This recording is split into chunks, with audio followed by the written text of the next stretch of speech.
सगळ्यांचा आम्हाला प्रचंड आदर आहे, सन्मान आहे.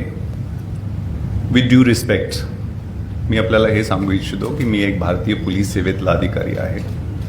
माझी कटिबद्धता ती जी आहे ती भारतीय संविधानाशी आणि संविधानातल्या मूल्यांशी आहे. त्याची मार्गदर्शक सांगितलेली आहे. रूल ऑफ लॉ मेंटेन करणं हे माझं प्राथमिक कर्तव्य आहे. आणि या ठिकाणी डॉक्टर बाबासाहेब आंबेडकरांची दीक्षाभूमी आहे. त्यामुळे त्यांच्या विचारांशी, तत्वांशी आणि घटनेतल्या मूल्यांशी आम्ही पाईक होतो आहे आणि राहू सुद्धा.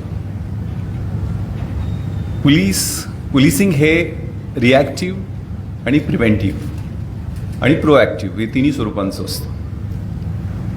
एज्युकेशन, अवेअरनेस आणि एन्फोर्समेंट हे पोलिसिंगचे भाग असतात. कायद्याचा ज्यावेळेला आम्ही अंमल करतो त्या अंमलाबरोबर जनजागृती करणं आणि शिक्षण, लोकांमध्ये प्रबोधन करणं हे सुद्धा पोलिसांचं कर्तव्य आहे.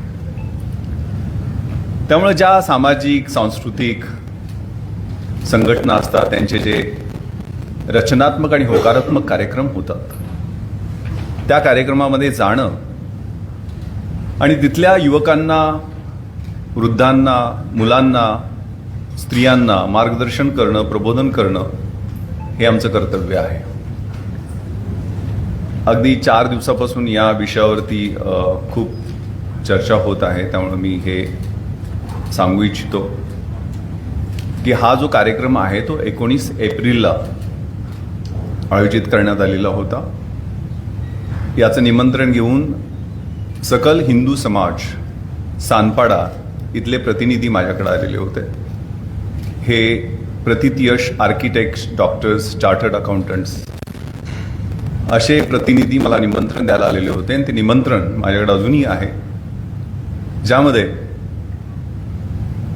सांताक्रूजच्या योग इन्स्टिट्यूटच्या 90 वर्षाच्या हंसाजी या योग प्रबोधन योगावरती मार्गदर्शन करणार होत्या. CSTAT म्हणजे जे कस्टम, सेंट्रल एक्साइज आणि सर्व्हिस टॅक्सचे ॲपिलेट ट्रिब्युनल आहे त्याचे कमिशनर साहेब हे GST आणि सीमावर्ती GST मधले रिफॉर्म्स आणि सीमावर्ती शुल्क कशा पद्धतीनं त्याच्यात बदल झाले यावरती मार्गदर्शन त्यांनी त्या कार्यक्रमात केलेलं आहे. स्पिरिच्युअल लीडर्स म्हणजे इस्कॉनचे प्रमुख डॉक्टर सुरदास प्रभूजी आणि ब्रह्मकुमारीच्या शीला दिदी यांनी स्पिरिच्युअल लेक्चर्स त्या ठिकाणी दिलेलं होतं.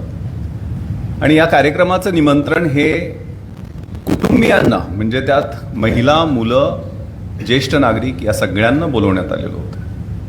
हे पहा, मी दरवर्षी रमजान ईदच्या दरम्यान वेगवेगळ्या कॅपॅसिटीमध्ये मी या महाराष्ट्रात काम केलेलं आहे. 30 वर्ष मी पोलीस सेवेत आहे. जैन धर्मियांच्या, बौद्ध धर्मियांच्या, वसई विरार आणि बँड्रामध्ये कार्यरत असताना ख्रिश्चन धर्मियांच्या कार्यक्रमाला जाणं, त्यांच्या रचनात्मक कार्यक्रमाला जाणं हे माझं नित्याचं आहे आणि मी जात असतो. हाही कार्यक्रम संध्याकाळी माझ्या ऑफिसच्या आवर्स नंतर होता. त्यामुळे हा 8 वाजताचा कार्यक्रम होता. त्या कार्यक्रमासाठी मी गेलेलो होतो. आणि त्यामध्ये जसं मी इफ्तार पार्टीला बोलतो की एक ही सपमे खडे हो गए दोनों, न कोई रहा बंदा न कोई रहा बंदा नवाज, म्हणजे माझ्या भाषणाला सुरुवात करत असतो. रमजानचं महत्त्व पटवून देताना हा फक्त तोंडाचा, जिभेचा, डोळ्यांचा रोजा नसून हा चांगलं पाहायचं, चांगलं बघायचं, चांगलं बोलायचं, वाईटापासून दूर राहायचं, परहेजगार व्हायचं हे अभिप्रेत आहे. तसंच मी या कार्यक्रमामध्ये सुरुवातीला एको देवा सर्वभूतांतरात्मा एकम सद्विप्र बहुधा वदन्ति, एकच ईश्वर आहे आणि त्याची वेगवेगळ्या रूपामध्ये प्रार्थना केली जाते.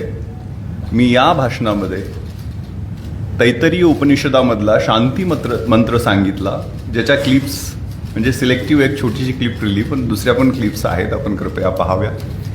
त्यामध्ये ओम सहना भवतु सहनो भुनक्तु सहवीर्यम करवावहे तेजस्विना वदितमस्तु मा विद्विषावहे. आपण सगळे एकत्र येऊन परमेश्वराने आपला स्वीकार करावा, आपल्या सगळ्यांचं संरक्षण करावं, आपलं ज्ञान हे एव्हर फ्रेश राहावं आणि let's not hate each other. एकमेकांचा द्वेष, तिरस्कार, असूया, चांगलं न बघवण्याची वृत्ती ही नष्ट व्हावी. धर्मामध्ये सगळ्या 3 क्रियापद आहेत, to love, to help and to serve. त्या भाषणातल्याच मी गोष्टी सांगतोय. प्रेम करणं, मदत करणं, सेवा करणं आणि आपली जी संस्कृती आहे ती संस्कृती म्हणजे स्वतःशी उपाशी राहून दुसऱ्याला भरवण्याची संस्कृती आहे. विकृती जी असते ती दुसऱ्याच्या ताटातलं ओढून घेण्याची असते आणि प्रकृती स्वतःच्या ताटातलं स्वतः खाण्याची असते. पण स्वतः उपाशी राहून दुसऱ्याला भरवून. आणि त्या भाषणामध्ये मी ज्ञानेश्वरीमधील पसायदानाबद्दल खूप डिटेलमध्ये बोललेलो होतो. दुरितांचे तिमिर जाओ, विश्वस्वधर्म सूर्य पाहो, जो जे वांछील तोते लाहो प्राणी जात. विश्वबंधुत्वाची, सौहार्दाची आणि प्रेमाची शिकवणूक देणाऱ्या धर्माबद्दल बोलून त्याच्यानंतर मी व्यसनाधीनता, ड्रग्ज, कारण मी 3 रेव पाट्यावर रेड केलेल्या आहेत, त्या अनुषंगानं ड्रग्सच्या अनुषंगानं युवकांचं प्रबोधन केलं.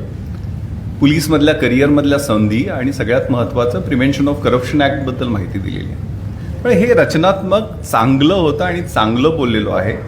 त्यातून कुणी काय अर्थ लावला याच्याबद्दल बोलणं उचित नाही.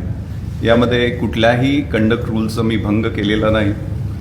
हा कार्यक्रम वंदे मातरम ह्या आपल्या राष्ट्रीय गीताला 150 वर्ष पूर्ण झाली आणि RSSला 100 वर्ष पूर्ण झाली. या निमित्तानं सकल हिंदू समाजा वतीनं आयोजित करण्यात आलेला होता आणि त्याबद्दल त्यावेळेला जे काय मी बोललो ते माझ्या कायद्याच्या चौकटीत आणि नियमांच्या अनुषंगानं सगळ्या बरोबर गोष्टी राहतील याची दक्षता घेऊन बोललेलो आहे.